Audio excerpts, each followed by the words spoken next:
Let's talk about narcissism and narcissists. Have you been hearing this term? I know you have, because we all have. And it's very popular these days to say that people are narcissists or they're toxic.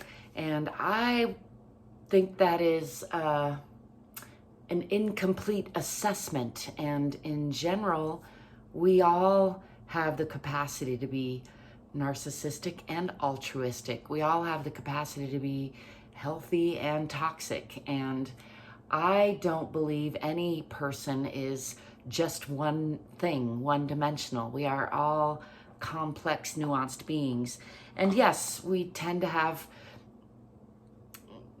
traits and tendencies, and often we bring specific aspects of ourselves to specific circumstances.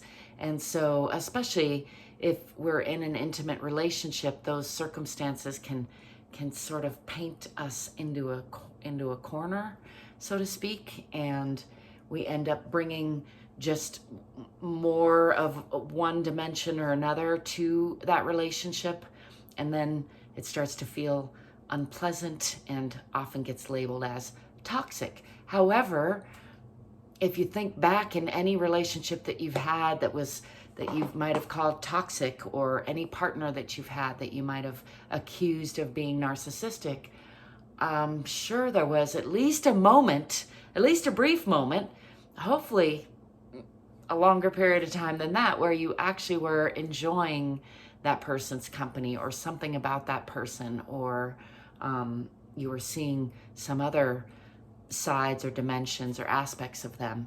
And I think it's important to acknowledge that we're all complex beings, and rather than just writing each other off as one-dimensional, whether it's politics, religion, psychology, physical attributes, no one aspect of us is the totality of what we are or the potential that we have. That's just not the case. I was just listening to one of my favorite podcasters, Lex Fridman, in what has to be a record-breaking length of a podcast. Some of you may have already seen his interview with Matt Cox, and it's a 6-hour interview. And in that, Matt tells a whole lot of stories and refers to himself as a scumbag a lot, and yet by the end brings us all to tears, or most of us to tears, with his very moving description of getting to spend time with his mother at the end of her life, getting out of prison early, making friends in prison, getting to know more of the aspects and nuanced attributes of the people that he was locked up with. And I think that's a great example, because many of us have this, like a delineation or a line where we go, oh, that person's a criminal, or they're a narcissist, or they're toxic, or they're crazy, or they're a Republican or a Democrat, or a this or a that, an anti this or a pro that. And it's just silly to me. It's not just silly, it's sad. It's doing us all a disservice, because we are complex beings. We are not just one-dimensional. And when we, broadly speaking, when humanity dehumanizes someone, and by labeling them as just that thing, we are losing out on all the potential that person has to offer. Interestingly, that same gentleman, Matt Cox, had a lot of negative things to say about homeless people, even though he utilized them a lot in many of his cons. And I have been homeless myself, and I know people who are homeless now. And the one person that I know the most closely who's homeless has very severe schizophrenia, and also has been beat up and drugged and betrayed and so many things. And I have seen firsthand in him, part of how he ended up there is because he has this deeply sensitive side, this desire to make his father proud, as so many people do, including that guy Matt Cox. And maybe you. I mean, I think he has so many positive attributes. And what happens when we label people as schizophrenic or homeless or crazy or too far gone, then we write them off, we dehumanize them, and they become less and less human, sort of. They become less and less capable of stepping into all that potential. I was also incarcerated when I was 13 and 14 and 15. And I feel super lucky to have gotten myself out of, both by my own accord and with the help of others. In fact, I remember there was one person when I was locked up in the D home, that's juvenile detention center, for a couple of weeks, which isn't very long, I know, but if you've never been locked up, you won't know that it's in a matter of hours, your entire internal framework shifts, as did your external framework, and people treat you like less than human. And I had one person who treated me like a human being. I don't remember their name. I don't remember what they look like. At this point, I think it was a woman, but I don't even remember that. But what I do remember is that one person treating me like a human being in that context where no one was treating me like a human being gave me enough of a spark of a remembrance of the human being that I am to pull myself out of that, to keep some hope. Not that I got out right then and there, but I have remembered it all these years. That was 40 years ago, and it's still very touching to me.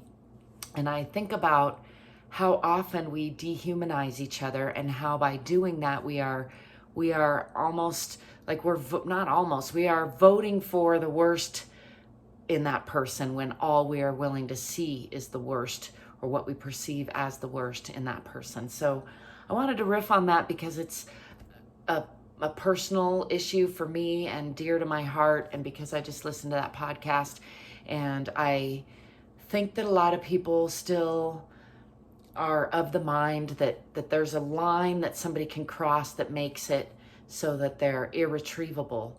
And death might be that line. We could argue that, but beyond that, we all have something to offer this life. We're all worthy of the basic human dignity. And I know that's a tough argument to make in some contexts, and I'm still going to make it because I still believe it's true. And I think especially in those contexts where it's the hardest to see the humanity in someone, or to perceive them as a whole human being, those are where it's most important, and where we have the biggest opportunity to make a difference by seeing that person's humanity, by recognizing that no one is just one-dimensional. No one is just a homeless person, or just a narcissist, or just toxic, or just a criminal. All of us have a myriad of nuanced aspects, and we learn by our human interactions what to bring out, where, how to, what might serve us. And most of us do a better and worse job in some contexts than others. Isn't diversity a wonderful, beautiful thing? I think we wouldn't be here if it wasn't for all the diverse perspectives and attributes and aspects that we all bring to the table collectively. And so I guess I'm putting in my vote, and also my plea in a way to put more space around it when you feel like labeling someone and writing them off in a dehumanizing way. And you might think, oh yeah, I totally do that except for this one person who deserves it. That's the person that I challenge you to, first of all, ask yourself, where are you just like them? Where are you doing the exact same thing that you are accusing them of? Because for sure you are. We all are capable of all the things that we like to accuse others of and not look at ourselves for. And also, there's an opportunity there to think, well, where can I cultivate more of what I want in myself? If there's something that someone is doing that you don't like, that you think is worthy of dehumanizing them for, I ask you to put more space around that and realize that they're still a human being, and also flip that around and look at yourself. Both, where are you doing what they're doing, in what ways, and can you forgive yourself and can you forgive them? And also, what would be the opposite behavior? Like in the case of narcissism, you could be more altruistic, more generous, and more grateful, more appreciative. And instead of pointing the finger at someone and saying they're narcissistic, which essentially turns you into exactly what you're hating in the moment. This is true of all of that dehumanizing behavior. So it's twofold. Ask yourself, where are you like that? Where are you doing something like that? And can you forgive yourself? And or, like, I think it's both and. Forgive yourself, forgive the other person, and also look at how you might improve your own behavior. You can't control other people, but you can try to get better at controlling yourself, something that I'm continuously working on. It's a lifelong process, a work in progress, I like to say. Yeah, and anytime I find myself judging someone else, I try to be aware that that is an opportunity for me to look at my own flaws and forgive them, and also at what behaviors, what values I really want to hold up and improve on that. So rather than being angry at someone who brings that to my attention, I can appreciate that they brought that to my attention, so like that I can reflect on that and hopefully improve myself in the ways that I want to. I invite you to do the same. I'd love to know what your thoughts are on that. I'll be bringing more of this kind of stuff to the table, and you can let me know what you think of it.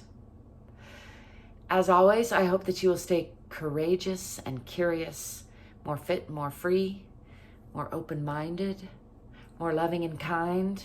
Remember that you're worthy of your own unconditional love, and also we're all one. And also, you're capable of more than you think. So is everyone else. So yeah, let's give ourselves a little break and also hold ourselves more accountable at the same time. That's my 2 cents. I'm Aunt Angel, aka ZGALA. Love to know what you think, so let me know. And until next time, peace.